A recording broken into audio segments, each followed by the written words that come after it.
all kind of prep work, and we're finally ready to install the heads.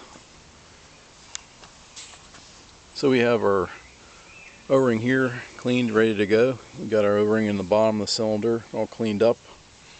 Got our threads here cleaned. We've got our surface around the whole perimeter of the head all cleaned up. All the pits have been filled with JB weld. We got our head gaskets here. Got our push rod tubes, all new seals, lubricated. All the surfaces where the push rod tubes go installed are all cleaned up.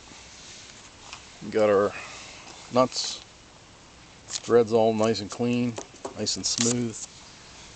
And I'm sure if you're rebuilding the head like I am, you're sick of looking at this thing. All the pits have been filled, surfaces have been planed, all the studs have been drilled out, they're broken off and fixed. Torque wrench,